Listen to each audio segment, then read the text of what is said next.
liked the visuals. I don't have a problem with Joaquin. It just didn't make sense. It wasn't a Joker movie, and they tried to make it a Joker movie, which then both ruined the Joker and the message they were trying to make all at once. Yeah, I agree. You kind of have to look at the fact that it's a Joker movie, and they were trying to be a character study of this person who becomes the Joker, but there's no real suspense over the course of the movie. You know what the ending of the movie is, basically. There's no kind of, it's not going to be some sort of redemption arc. It's not going to, like, he's going to, roam off hand in hand with, a girlfriend into the sunset, type of thing. No, he's going to become a homicidal maniac. I also didn't like that it was a Joker. It was like a movie about a crazy guy that they slathered DC on.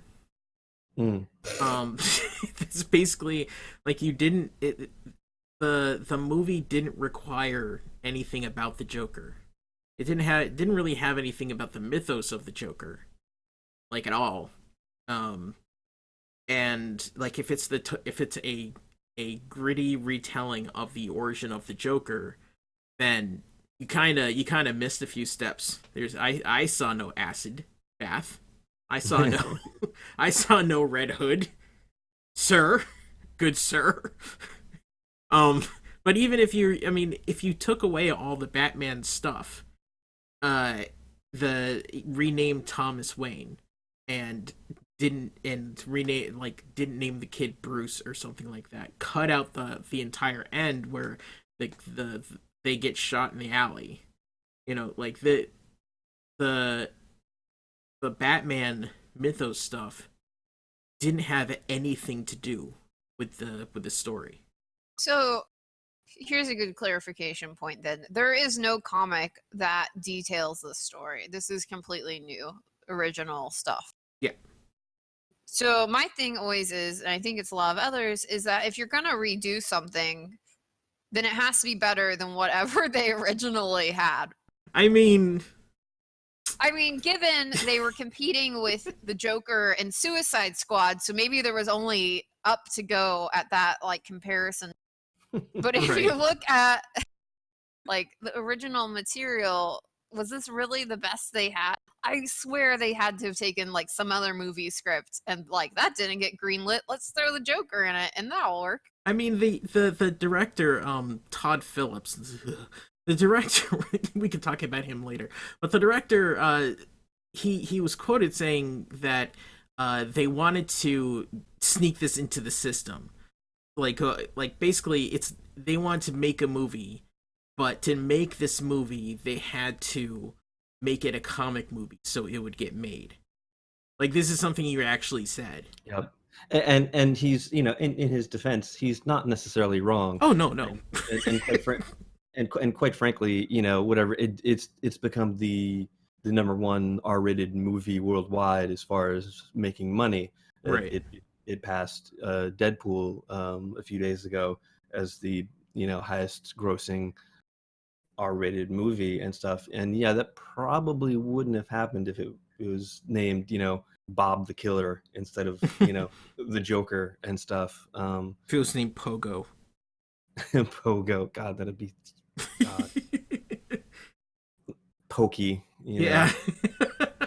The Grim Adventures of Pokey. You mean like the pony from Gumby? Yes. And you've all seen the Oscar bit from SNL, right? With David Harbour. Yes. It was so good. Okay. I'm going to geek out for a little bit here. So strap in, okay? So I love the Muppets. I unabashedly love the Muppets. I've seen pretty much every Muppet movie up until like the 2000s or whatever. All the classic Even Muppet the movies. X-rated ones?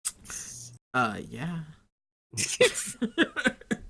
You Unabashedly, guys. Yeah.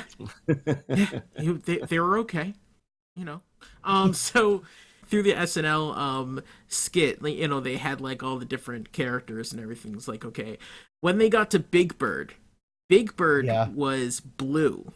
If you noticed, Mm-hmm. Big Bird You're had sure like, it wasn't just the lighting? Yes, I rewatched it. They had yellow and blue. In the original Sesame Street movie, Follow That Bird. Okay. Yeah. Big Bird gets captured by these evil brothers or whatever, and they put him in a cage and called him the Bluebird of Happiness and made him sing for circus, for kids visiting the circus. Interesting. She was a stripper on stage and In a cage. well, I don't know, in a metaphorical cage or whatever. But like, if it's true, it might have been just like, this looks better with this lighting or something like that. But I want, in my head, there is someone on staff at SNL that is as much of a Muppet fan as I am. Yeah.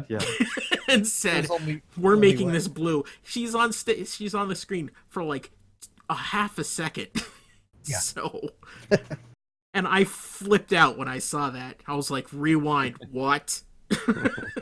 So, yeah. Anyway. That story was almost well placed as the Joker thinking that Thomas Wayne was his dad. Right? I actually kind of like that. I like that twist in the story. It was part of his undoing, which like him thinking that, and then like everything, he finding out everything in his life is basically a lie. But did it need to be Thomas Wayne? Could it not have just been some random rich banker person who worked at Wayne Enterprises? Exactly. Well, that's the thing. It didn't even need to be Thomas Wayne. It could have been like Thomas Shane or something. It didn't need to be Thomas. It didn't need to be friggin' Walmus Tame. Yeah, exactly. Jerry Stain. Patrick? Whatever. Jerry Fitzpatrick. I don't know. Who cares? He's the rich guy, and he's running for mayor, and he's kind of a douchebag. That's it. He didn't need to be Thomas Wayne. My issue is, how old is fucking the Joker when Batman becomes of age? Yeah, seriously. Batman's 8. Joker, he looked like he was in his early 30s? 50s. He looked old. Just because he was as skinny as he was. But yeah, I think we're supposed to believe he's in his 30s. Yeah. With the like how old his mom looked, even though she was like, nuts, she didn't look like she was like in her like 80s or anything. Or like her so yeah, I bet he's like mid 30s at the most. So that means at least like 15 years. I mean, he could still be being crazy the Joker guy in his 50s. I mean, it's past 54. I guess I always imagined them being very similar ages and not like that far apart. I don't know. Yeah. I mean, he looked older. I didn't take him as his 30s. I took like maybe 40s. Maybe. But 40s, I looked it up, and it's saying that the script said he was in his 30s. Like, there's nothing in the actual Batman mythos that says that the Joker has to be like around the same age. He could be older. He could be. I mean, in the comics, like sometimes Joker's immortal. He's just a malevolent spirit haunting Gotham since its inception. That was weird. That was a weird time in his life, but but yeah, it's I think if they try to link it to the Batman movie, The Batman is supposed to be set in the 90s. So, and this is like 1981. So, 15 years. Oh, was Robert Pattinson? Yeah. I mean, I hope they don't. So they're gonna set the Batman movie in the 90s. Yes. That's the rumor. Huh. I wonder why. Yeah. I bet it's gonna be like a year one kind of thing. Also because marketing. Ooh, it's retro 90s. But yeah, going back to Archie's point of like, he becomes the Joker. I was bored a lot of the movie because there was no, like, you don't go into the Joker even if you're starting before he becomes the Joker rooting for him, right? At no point I was like, you can pull through, buddy. You just take those meds and it'll be okay. I mean, it's it's a story about how someone is becoming a psychopath. I don't think you're really supposed to. I mean, like I've read, I there's a really good book that I have called Start of Darkness, and it's about how one of the main villains in an ongoing story became the villain, and at no time are you trying to root for him. It's just oh. But the story sets you up to want to root for him, right? Because the guess system is yeah. failing. Yeah. So in order for you to care that the system is failing, you have to believe it's supposed to be working for him. Oh, at some point, yeah. Yeah, you make a good point. Ooh. Theoretically, if everything was in place, he wouldn't have become the Joker, right? No. No, he would have become Joker. Something was broken in him. Well, plus that's also a thing. It's just kind of like they try to attribute his brokenness to physical abuse that he received as a child and stuff. And it's just kind of like, and I'm not sure any amount of pills are going to make you better if you have some sort of lesion on the brain or some such from physical abuse from when you were a kid. I think they were explaining like the laughing thing with like that was just explaining like the weird laughing bits. That's Mm-hmm.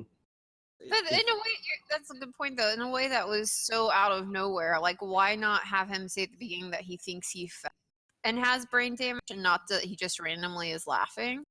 You get what I'm saying? Like, why did he think he was laughing? Like, did he not realize you don't just suddenly start laughing all of a sudden? I mean, he was diagnosed with the thing.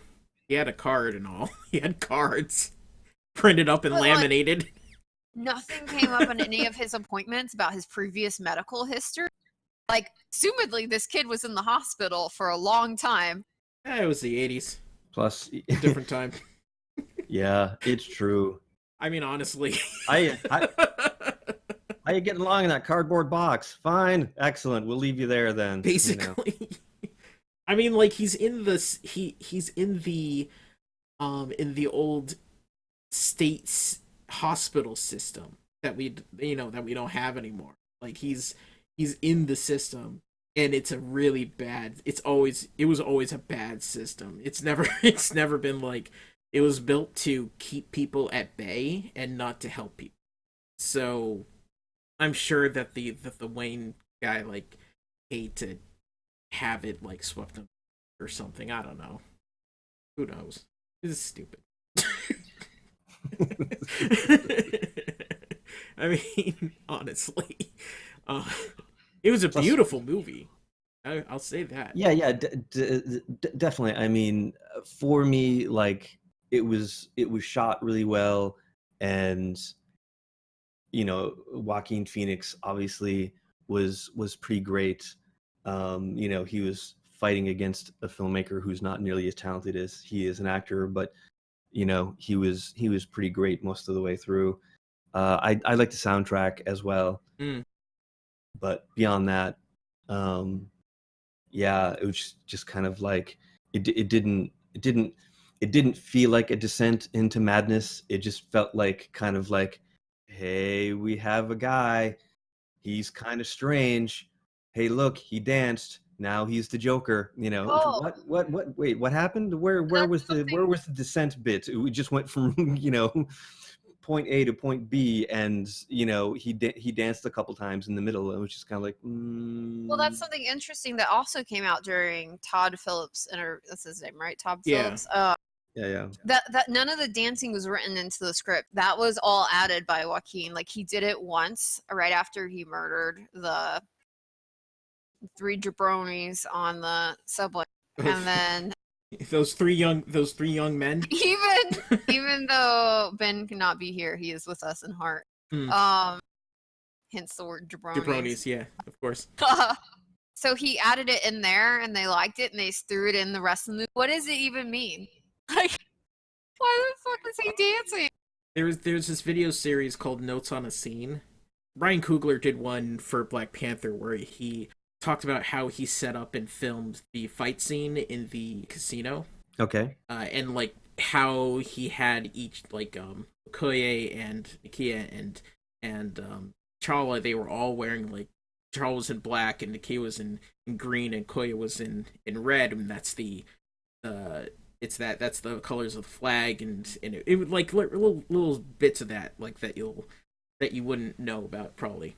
And Todd Phillips had one, and he was saying that Arthur has music in his heart, like he's that's why he's always like dancing. That's why he likes the dancing clown thing. That he just likes dancing, and he just and that's It must also be coming out of his ass. basically. I mean, like that he probably like retconned it, and it's like that's a really good thing. And so, I mean, he was saying that as the movie progressed, the as he became more free, he started being more outwardly dancing, and the music that he was hearing is it like in his life like got more vibrant, and apparently it ended up being like a child molester hit single. So oh god, as soon as I heard that I just got angry. Anyway, we can get to that later. Yeah, but for me, it's one of those things like when he first dances and stuff, it's a nice little character moment, that kind of gets across, where where this character is and that type of thing. But by the time he's doing it the fifth time, you don't care. It's just it has no strength anymore whatsoever, and that's why for me they should have once, twice, okay, leave it alone. But yeah, by the end of the film, he had done it like 5 or 6 times, and it's just kind of like this doesn't really hold any meaning anymore for me as a viewer. It's just he's just dancing. It doesn't mean anything. you know, if they had done that first scene with him dancing and then had him like dancing, like waiting for the curtain to open up to go on to the show, I think that might have worked and stuff. But yeah, when he was constantly doing it, I'm just kind of like, meh. It became like the the Michael Bay explosion and stuff. You just by the time you get to the end of a Michael Bay movie, no matter how big the explosion is, you're not impressed anymore because it's a Michael Bay movie. He blows a lot of shit up. Things that can't explode in Michael Bay movies, like drywall. Exactly. Drywall. Why did Exactly. you pour so much gasoline in there? So I just went back and rewatched the first clip of him dancing, and I would argue even the first one's not that great. Like, it'd be one thing if his whole aspiration throughout the movie was him wanting to be a great dancer, but his whole thing's telling jokes. So it's just him suddenly dancing out of nowhere, and it's not like a freeing dance, it's just like a very slow, melodramatic dance. So it's not Yeah. like he's happy. He doesn't look particularly free. I think they just picked a really good music, and Joaquin can dance really awkwardly. Yep. Yeah. And Yes. now the stairs Especially. have become a place of pilgrimage. Really. Wow. The Bronx, there are a bunch of people just crowding on that stairway, and like the people that live there are all pissed off, understandably. Yeah. Seriously. Another interesting thing from that video was that they had the soundtrack all done before they started filming. So when I guess when he's like dancing and everything, they're probably playing the actual soundtrack like in the scene. Like, imagine though in this scene if he had gone in there and just like started laughing and couldn't control it, and then slowly got it under control while playing, like he was able to stop it. So that's his whole thing, is he can't control his laughter. But what about if after he murdered them, like he was laughing but then stopped it himself? To me, that would have been much more powerful than him randomly breakdancing in a bathroom. Oh wow, What? that's really good. Right? That's really cool. My whole thing, though, the dancing has nothing to do with his actual story, and it's not a freeing dance. It's just they have good music and he happens to dance well to the music, but it contributes almost nothing to the story. Like, I get where Archie's coming from, and that could be a reason if the dance matched his reason, if he looked happy or free. He looks like he has to poop, maybe. I mean, he's in a bathroom. I mean, Oh, is that like his pre-poop dance? I guess. I mean, I thought the first dance and the last dance, the first dance and the last dance, I'm not sorry, is like if there was more of a through line, like he's a dancing clown, like in the beginning, and he's like, yay, I'm dancing clown, ba ba ba, and he likes his job, and then at the end, he's the dancing killer clown, yeah, but like that connection makes sense, but there's no through line to them. It's just like randomly he's dancing, like at important points in his descent, he dances, but the dancing doesn't seem to connect with the where he is. Does that make sense? Yeah. Yeah. I mean, that's my issue with. Yeah. Yeah. Unfortunately, that's part of the problem with the movie is there's no through line for anything. Yeah. There's no real through line for his descent into insanity. There's no real through line for Todd Phillips kind of pointing out why media is bad. There's no through line where Todd Phillips is pointing out how the system has failed this guy. It's all kind of like it's all just very kind of quick, and like there's no real examination of it. It's just kind of like, yeah, this is fair. Oh, look, this is bad. Isn't it bad? Isn't it bad? He's gonna dance now. Okay. I mean, even who's the show host, Robert De Niro's character. Like he's supposed to be the asshole theoretically, right? That's making fun of him. I would make fun of him. Like, I'm sorry, but like, well, no, everybody's if someone did a terrible skit like that, it would be on America's Next Home Video, and it's like, problem is this person is already a psychopath. It's not because someone's making fun of him on TV. And I would argue Murray's character was largely nice to him. Oh yeah, he was a good guy. Like, he invited him to make fun of him, but like any normal human would know that's why they're being invited. And a lot of people would just be happy to have any attention on them. You know what I mean? Like, any publicity is good publicity. So yeah. I mean, here's something that I actually almost forgot about, like that's a couple people pointed out. That part of the story requires that in 1981 there is viral video. Oh yeah, I saw someone else point that out.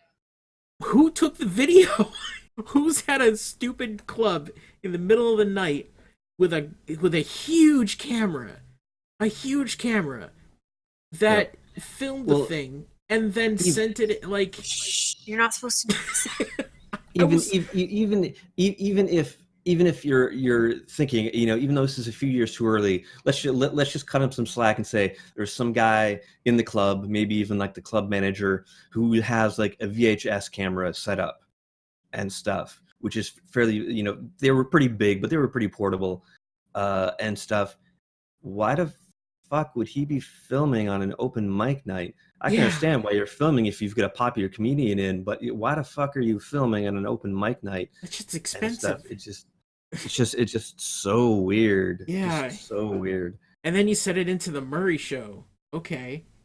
And it seemed like in the show he's like, oh, we have this video, like they do it all the time. Yeah. Plus, no matter what, it's just kind of like they set up that the city is a bit powdery keggy because of what's going on and stuff, and you kind of go, but once again, it's not necessarily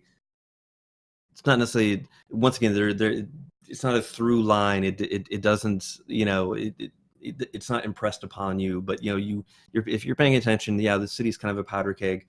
He kills the three jabronis on the subway, and that starts a movement. It's a movement. Yeah, exactly. Yellow 420 swag. It's a movement, and I wouldn't have really. Why? Mm-hmm. There was bad stuff happening through the city all the time, and one more done by a guy with a clown mask. Why was that a movement? And once again, there was no through line there to make the movement possible. If he, as the Joker, had kept killing like businessmen, like say if he had killed Thomas Wayne when he had the chance at the theater, you would have understood by the end of the movie why we have riot conditions happening in Gotham because of the Joker and stuff like that. But they didn't do that. It was just like he just killed people who were mean to him. They didn't really show how dire the situation was in Gotham.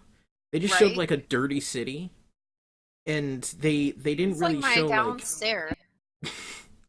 It's where I live now. These judgmental assholes. I mean, they didn't show how horrible the conditions were, or like the brewing class war that was just under the surface, ready to explode. Like they just needed a match, or something. You know, like they didn't show any of that. He kills some guys, and then people just popping out with clown masks because he killed 3 guys. And this random clown killed like. What area of New York is this supposed to take place in? You know, New York. Just New York, okay. I mean, let's just assume the Bronx, I guess. Yeah. Because that's where the stairs are. Yep. Yeah, I think we can assume the Bronx just because that's where the stairs are. But yeah, it's, you know. I'm just going to make a one-off comment, and feel free to jump in. New York was apparently very white also in the 1980s based on this movie. I'm just going to throw that out there as I'm looking at the demographic statistics. I didn't even think about that. Well, no, okay, like, no, you're right. If the main character had been a person of color, they could have made so much more like statements about society, remove all the stupid Thomas Wayne references. Like when the police were chasing him, if that had not been a white man, they probably would have shot at him. But instead they just kept chasing him through a goddamn subway. I mean, I'm glad that he's not a person of color, because we don't need that shit. Right, no. I'm not arguing for the Joker to be. I'm just saying, like... Yeah, I totally understand. Like, there's a lot they could have said with this film. There's a lot they left on the table. They could have used this as a, like, they clearly wanted to say something about classism, about class, about different, like, money and the haves and the have-nots and everything like that, but it really wasn't there. They clearly wanted to say something about how we live in a society, and they had that whole speech at the end, which, Jesus Christ, that just came in out of nowhere. That speech, like, what? He's just, did he prepare it? Is that what happened? Did he write it down? What is the text for his speech? It's rambling. It's just him saying we live in a society over and over again. That's all it is. And why aren't people nicer to each other? And it's basically like, I'm like this because you guys are mean. That's basically the whole point of the movie, I think. You were mean, and now I'm gonna kill you. Yay. So basically, it's Todd Phillips saying, if you don't let me make a Hangover 4, I'm gonna go crazy and start killing people. Is that what we're? Because woke culture makes it impossible to be funny. Apparently. Yep. Yeah. I want to hit that guy with a brick. Such a, oh God. Jesus. Also, wouldn't he have killed Thomas Wayne when he found out he wasn't his dad? Like, why is that the one person he doesn't kill? I mean, he doesn't really kill anybody. He kills those guys in his apartment. He kills those guys in the train. He only kills one of those guys. Yeah, he kills that guy. But yeah, who, like, he doesn't kill anybody, really. He only kills people who are mean to him. Yeah. Thomas Wayne punches him in the face. Exactly. Why did he not jump on him and start, bashing him with, like, a flashlight or something that he had stolen with his suit. You know, Aha! He was not wearing any makeup. Anytime he killed somebody, he had some sort of makeup on. Oh. Oh. Oh. and no. and That's the only thing and I can also, think of. I think part of the problem is people are looking for something larger, a bigger message in this movie, and Todd Phillips just isn't that talented of a filmmaker.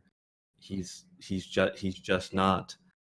And to find something bigger, because the film that they're showing at the theater is Modern Life, the Charlie Chaplin film.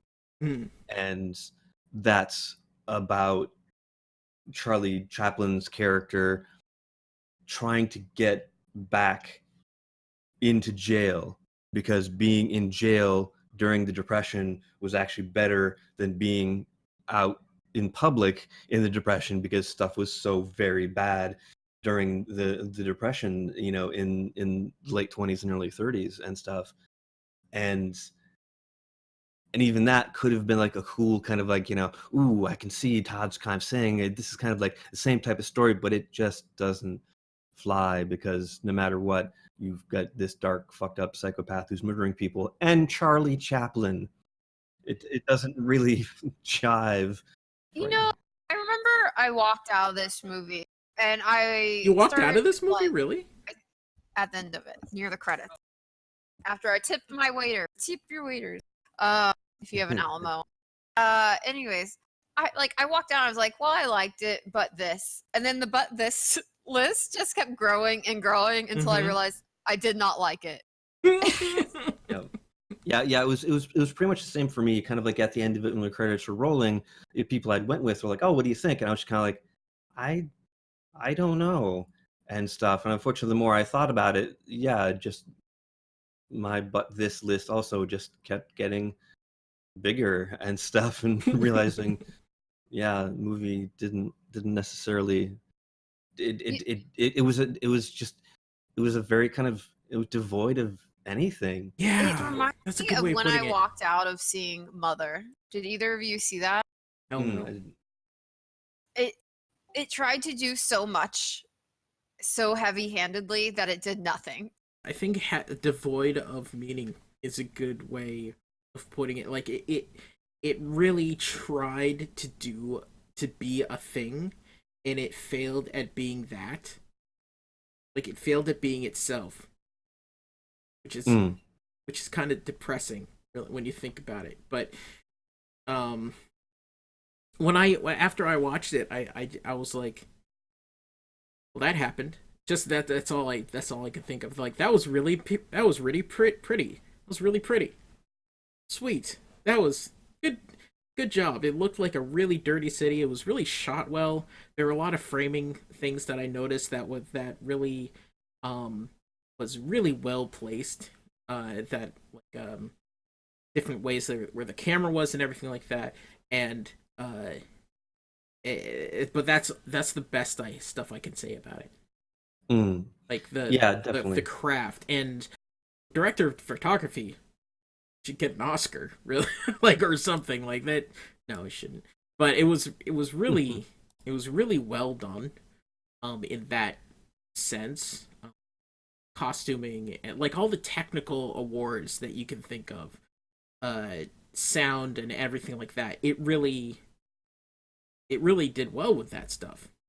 It's just the story. So you're saying this is like the Hobbit trilogy? Because the Hobbit trilogy look weird because they did in like 60 frames per second. 45 FPS. Yeah, 45. You're supposed to go 24, chiming in 30, for the technical detail. 32, or 6, but never 45. Yeah, 45 has not been done before or after. There's a reason. Yeah. So like, but yeah, I get the I mean, I saw the first Hobbit, and yeah, like technical achievement stuff like that, it did happen. Definitely. We have 2 points that we haven't touched on yet. The first is like the description of the movie. It says he slowly descends into madness and transforms into a criminal mastermind. Wait, what? The Joker we ended up with is not a criminal mastermind. No. He doesn't even know when he's hallucinating. He's gonna get arrested so much. He's a just criminal crazy. mastermind. That's my issue. Like the Joker we end up with is not the like any version of a Joker. He's in an insane asylum for the rest of his life. Like he can't organize people. At no point do we see him organize anyone. They happen to show up when his truck crashes, which how the fuck did they know it was him, right? There's like 30,000 other Joker masked people. But then like he's not a functioning person, right? He's like crazy. He can't plot things. He can barely handle his own life. He's not a criminal. They wrote that before they actually got the movie. That's what happened. Far cry from Joker and Killing Joke. Jesus. Well, which leads me to my second issue, which you are welcome to discuss, is they then handle mental illness as a legitimate issue in today's society terribly. Yeah. So portraying the fact that anyone who has a mental illness, if they're not treated, is somehow going to turn into a mass murderer. Like that's the assumption we go with for this movie. Yeah. Are you not getting the treatment you deserve? Then lean into the insanity. Just lean into it. Just go with it. No. The whole hallucinated girlfriend thing. Did anybody just see So that bad. coming? Like, it was just so. It was obvious the entire time. I felt. Yeah. There was no.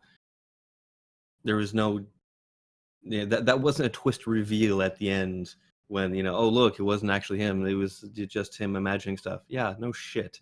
Yeah. Nosferatu. I mean, they were trying to be Fight Club-ish with that, and they didn't do it right. I mean, if they had actually shown a relationship, kind of like a friendship between them, kind of progressing, maybe like they share a laugh in the elevator like every so often, and or something like that, and the relationship kind of blooms, and then when he kills the guys, he goes to her apartment, and then they screw. Like that would make more sense, even if that was still in his head. Then, but him it's just a like guy way to describe it, and then they screw. Yeah, well, I didn't want to make it sound nice. That wasn't a good thing. Are you saying since he has a mental illness, he can't make love nicely? Him? No. No.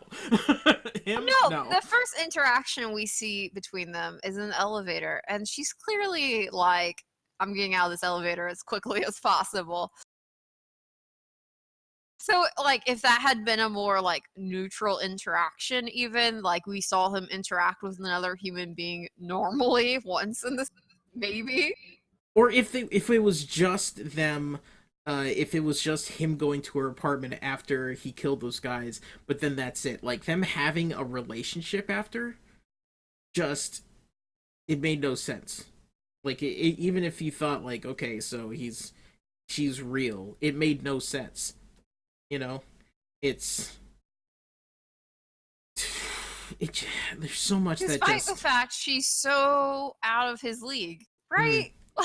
Oh, hey, that's the person of color. That's right. God. The person that thinks he's crazy, and then he imagines them having sex and having a relationship, and but then she doesn't actually get any lines. No, not really. And then he just shows up in her apartment, and she's like, "Hi," and that's great. And like her door would be unlocked. What kind of a New York apartment is it? Yeah. Well, you weren't alive in the 70s. I mean, nobody had locks. They weren't invented till 1986. Were you alive in the 70s? Technically.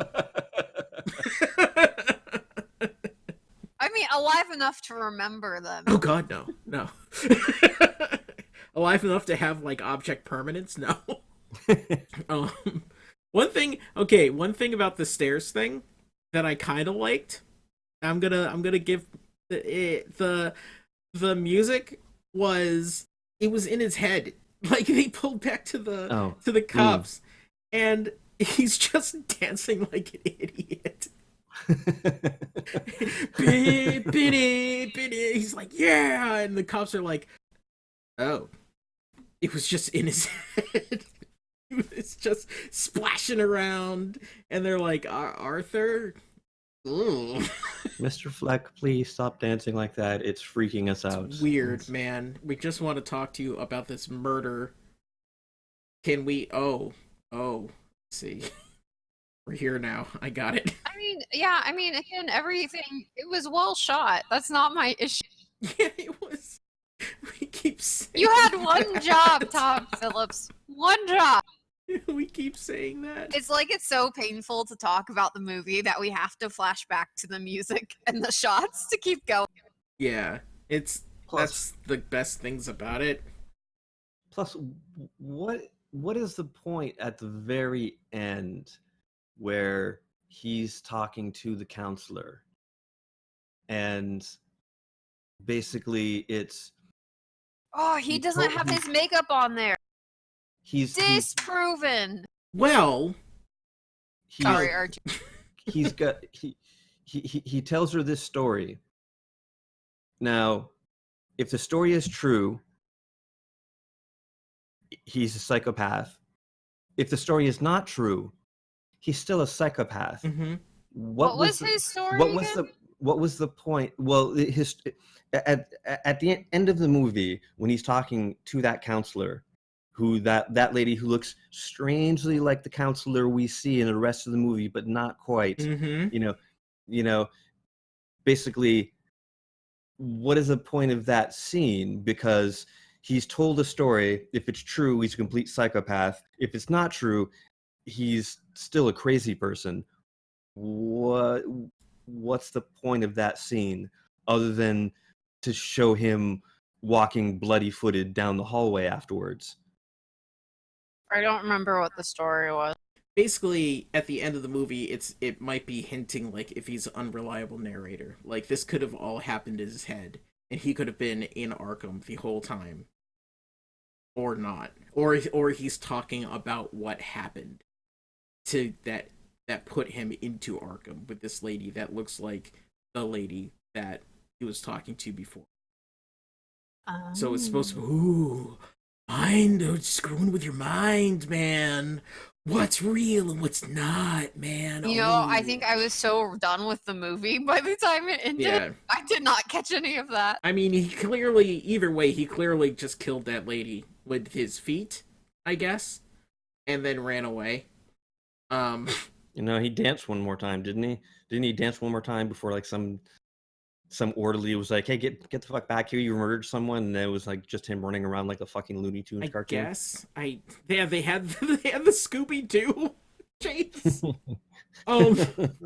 Chris Stuckman, this is one thing I actually agreed with him because he really liked the movie. He's a reviewer. He really liked the movie, and one thing he said at the end, there's this line where lady's like, "Well, what's so funny?" and he's like laughing. He's like, I was just thinking about something, a joke, and she says, "Well, can you tell it to me?" He's like, "Nah, you wouldn't get it."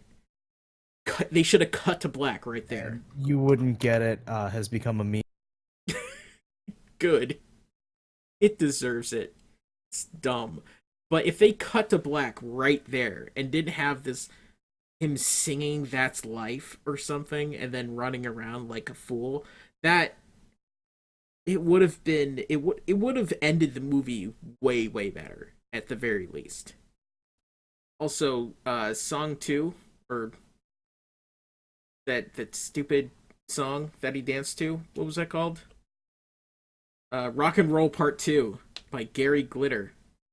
Yeah. I wonder if they I heard that and I was like, I immediately recognized it. Mm-hmm. And I was like, did they do that on purpose?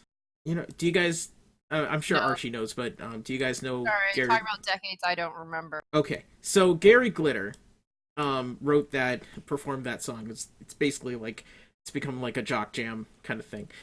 Um, so, but he was convicted of sexual assault of a minor, and partially of a, like, in one of the counts of a minor, and he's still in jail. He was convicted in like 2016. What? Yeah, he's serving at least 15 years. For assaulting people like in the 70s and 80s.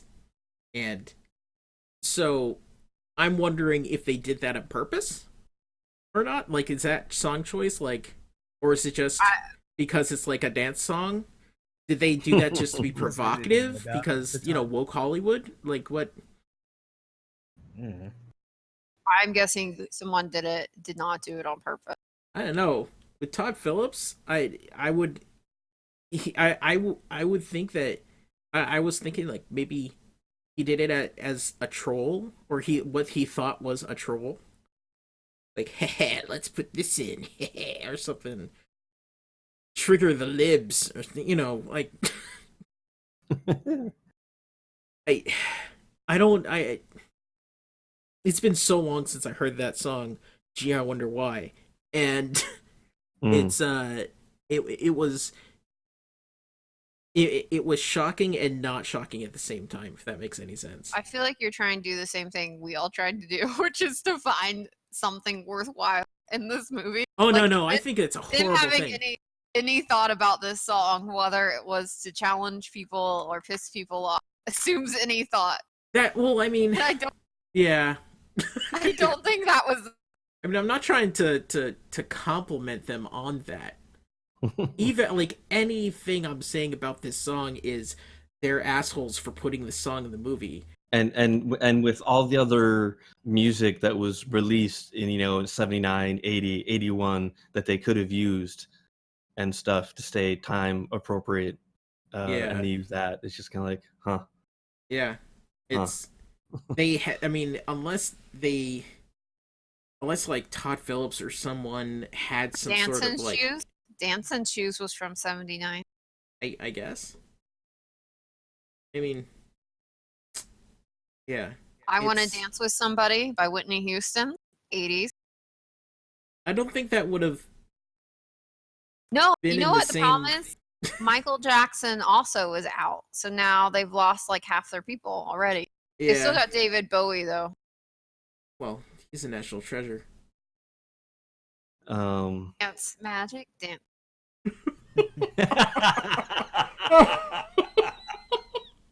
Don't bring better movies into this. Yeah, seriously. I kind of want to splice in Dance Magic Dance over the Joker. Wonder if anybody's done that yet. You remind me of the Babe. What Babe? The Babe with the what power? Power of voodoo. Hoodoo? You do what? Remind me of the Babe. And the music cuts out as the cops approach, like, oh. Dance Magic Dance. Joker is the Goblin King. Jeez Christ. I remember what Jay from Red Letter Media called Joe. Baby's First Taxi Driver, I think. Yeah. Oh, that's very accurate. Review. Yeah.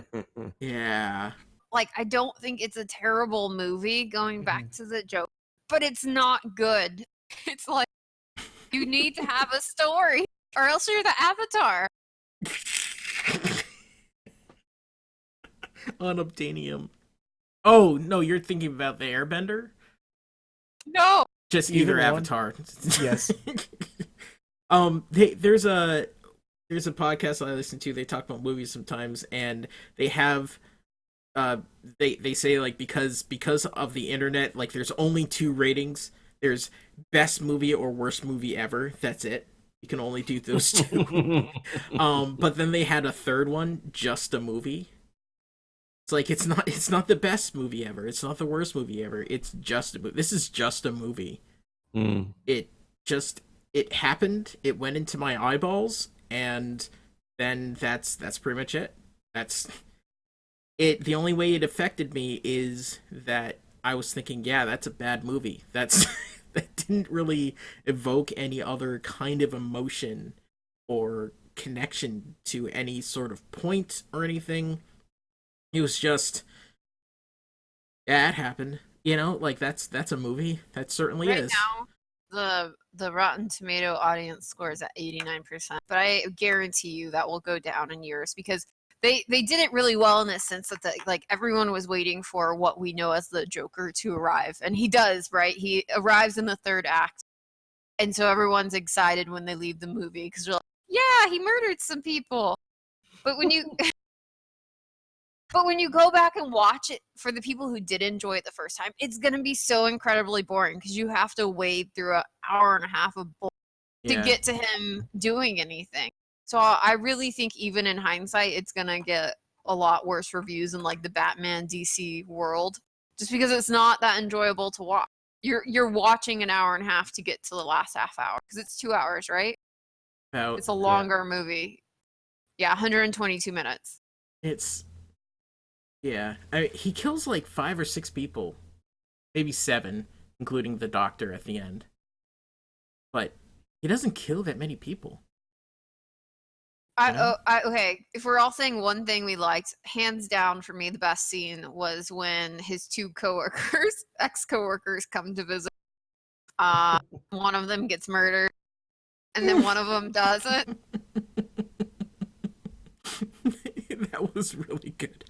It was visually well shot. It was funny. Mm-hmm. It was the most intelligent. I think you see the Joker act the entire movie, like the old, like insane but intelligent type of comedy, and not just him laughing and murdering people on a subway. So I think that was the best scene for me, was that one scene. That was the closest to the actual Batman Joker that I saw in the movie. Because the Joker is funny. Like the Joker, like the Joker in the comics and like the cartoons and everything, like he's funny. It's just he's horrible and evil. But in the second that he does something in like a silly or like or whatever way, you kind of stifle a laugh and then realize, oh my god, I just laughed at murdering babies or something, you know? Like that whole thing where he's like covered in blood. He just stabbed that guy, and the guy's like, oh god, and he's like, I can't get out. Like, that's hilarious. I think going back to Archie's comment at the very beginning, so much of it was, and that was like the one time I didn't know, like, is he gonna murder the second person? Yeah. Or is I genuinely did not know, and I think which going like the Dark Knight Joker, it was the same way, right? You never knew quite what he was going to do. And this one you almost always did, except for I feel like that. So I think, overall, go see the movie. I think you'll enjoy it. Based off of what we just told you. Oh yeah. We need to devise our rating system. I mean, it'll be on DCU, probably, right? I would imagine. So go out and buy DCU for, the 3 shows that are actually good on there. And Joker. There you go. So your rating is stream it? No. It's not worth the bandwidth, honestly. I mean, it's like if you're weirdly curious about why the movie is bad, then yeah, stream it. I mean, I think it's worth one watch if you're not paying to go see it. I would give it a stream it. That's the rating. Stream it. Don't stream it. Watch it at the theater. Yeah. I like it. I like this rating system. Yeah, stream it. I'd say stream it. Yeah, it's worth streaming just to, there's enough good stuff there to stream it. You still get to experience the cinematography. You still get to experience Joaquin Phoenix. Yeah. Even if the rest of the movie is pretty devoid. And Dancing Phoenix. Because Joaquin dancing. God. You're all good. Oh my god. Oh my god. Where were you going? It doesn't matter anymore.